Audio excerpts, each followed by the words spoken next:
उत्तर प्रदेश के जनपद श्रावस्ती से इस समय की बड़ी खबर निकल करके आ रही है। आपको बता दें कि थप्पड़ कांड में आया नया मोड़। पुलिस और बीजेपी नेताओं ने रखी अपनी अपनी बात।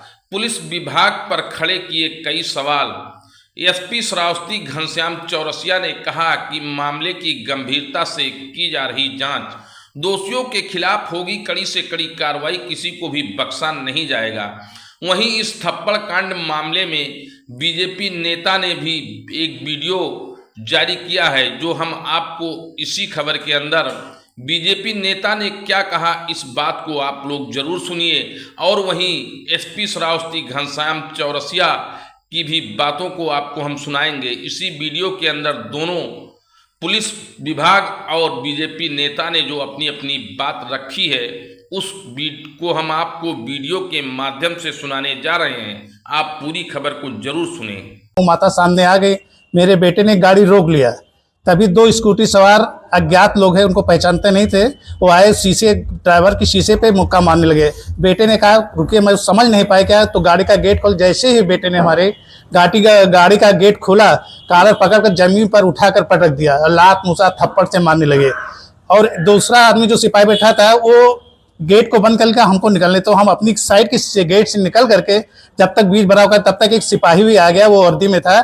उसको कहा विवेक है, जब तुम वीडियो बनाओ, हम इसको मारते थे, आज इसको सबक सिखा देंगे इसको। हमने कहा भाई साहब, आप वर्दी पहने, में भारतीय जनता पार्टी के जिला कोषाध्यक्ष हूँ, कम से कम इस बात की गरिमा रखिए। आप पहले बीच भराव कर छुड़ाई तो अभी बेटे की जान चली जाएगी, इतनी बुरी तरीके से मार रहे हैं। कर रहे नहीं, आप मान लो ए स्कारपियो इस तरीके से बोल करके उसको मार खिलवा रहा था। फिर जब किसी तरह से हमने अपने बेटे को छुड़ाया, जब उठा तो बेटे फिर गाली पकड़ना शुरू बंद नहीं किया, तो सिपाही भी गाली देने लगा। तो इसी बीच में कहीं बीच भराव कराने में कहीं हमारा हाथ इधर उधर टच हो गया है, उसको पुलिस मानती है कि आपने थप्पड़ मारा, जबकि ऐसा कुछ नहीं है। इसके बाद पुलिस हमको कोतवाली ले आई और कोतवाली पे हमको बेरहमी तरीके से हमको बेइज्जत किया गया। कुर्सी पे मैं बैठा था, कुर्सी पे बैठने के बाद उन्होंने कहा कि आप लोग सब लोग अब जाइए, यहाँ कुछ सुनी नहीं जाएगी। तो कहा नहीं, आप सादे कागज तो उन्होंने मंगाया, मुझसे दस्तखत कराया और कहा कि ये आपका तहरीर रहेगा इस पे और आप जाइए। तो हमने कहा कि भाई साहब बेटा क्यों नहीं जाएगा, तो कहने बेटा नहीं जाएगा, बेटा ने पुलिस को मारा है। तो हमने कहा हम भी साथ में थे, हमको भी रोकिए। तो उन्होंने इस बात के कहा कि नहीं बेटा तो नहीं जाएगा आप, ये तो हमें इस बात जिद पे अड़ गया। कुर्सी पे बैठा रहा, सामने हमारे एडिशनल थे, सीओ साहब थे, इंस्पेक्टर साहब थे और 4 सिपाही को लगा कि इनको घसीट करके कोतवाली से बाहर करिए।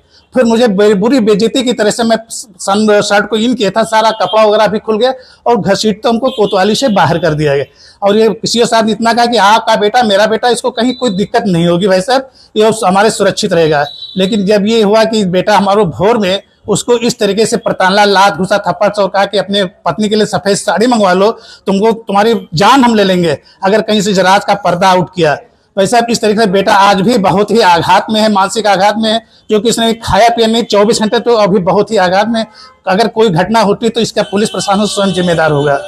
जा रहे तो तुमने लेन चेंज करके हमने सोचा कि इस लेन से हम निकाल लें, तो सामने से 2 बाइक वाले आ रहे थे। एक तो निकल गया भाई साहब, एक स्कूटी से था, वो मेरे गाड़ी के जस्ट सामने लाकर उसने स्कूटी अपनी खड़ी कर दी, उतर के मेरे शीशे पे मारने लगा। क्योंकि गाड़ी बहुत स्लो थी, गाय की वजह से स्लो कर रखी थी, तो गाड़ी बंद हो गई, तो दरवाजा अनलॉक हो गया। दरवाजा उसने खोल के मुझे नीचे गिरा लिया और उसने मेरे आंख पे मारा।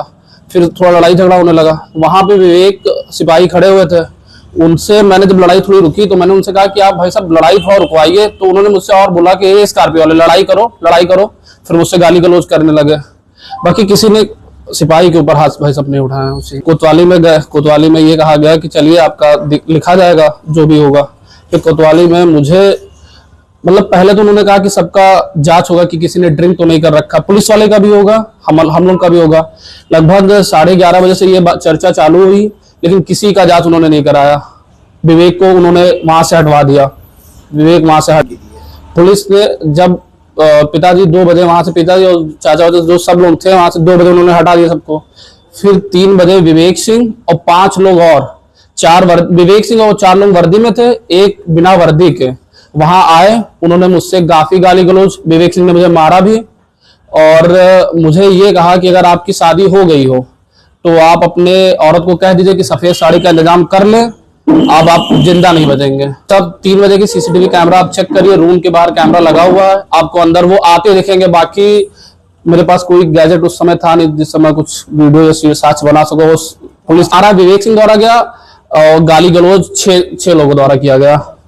नहीं, इस संबंध में जो दिनांक 8 नवंबर को शाम को घटना हुई थी, उस संबंध में संबंधित आरक्षी द्वारा मुकदमा पंजीकृत कराया गया है।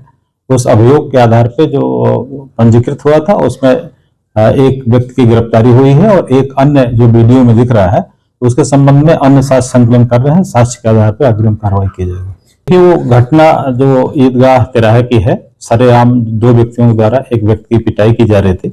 इस संबंध में चूंकि अकेला सिपाही था, उसने वीडियो बनाया। वीडियो बनाते समय ये एग्रेसिव पक्ष था, इन लोगों ने देख लिया, उसके ऊपर भी हाथ उठाया। उस संबंध में मुकदमा पंजीकृत किया गया है। जिस व्यक्ति को मारपीट की जा रही थी उसने भी तहरीर दिया है, उस पर भी मुकदमा लिखा गया है। ये पक्ष ने कुछ आरोप लगाते हुए तहरीर दी थी, इनका भी मुकदमा पंजीकृत किया गया है और साक्ष्य के आधार पर अग्रिम विधिक कार्रवाई की जाएगी। तो आरोपी पक्ष था, उसमें गिरफ्तारी की गई थी, थाने पर लाया गया था और उसको पुलिस के संरक्षण में रखा गया। थाना प्रभारी और क्षेत्राधिकारी ने बाकायदे उसमें मीटिंग करके सभी कर्मचारियों को हिदायत किया था कि कोई भी इसके साथ कोई गलत व्यवहार नहीं करेगा। और इस तरह उनके साथ जो भी आरोप लगा रहे हैं वो टोटली गलत है, गलत आरोप है। उनको उसका मेडिकल भी कराया गया। मेडिकल में किसी तरह कहीं कोई चोट नहीं है, ना कोई उनके साथ मिसबिहेव हुआ है। वो अपने बचाव में इस तरह का आरोप लगा रहे हैं। आगे की क्या कार्रवाई होगी जिसने पुलिस पर हाथ उठाया उस पर? इस संबंध में विवेचना प्रचलित है, साक्ष्य जुटाए जा रहे हैं और ठोस साक्ष्यों के आधार पर अग्रिम विधिक कार्रवाई की जाएगी और जो अन्य दोषी पाए जाएंगे उनके विरुद्ध भी नियमानुसार कार्रवाई की जाएगी।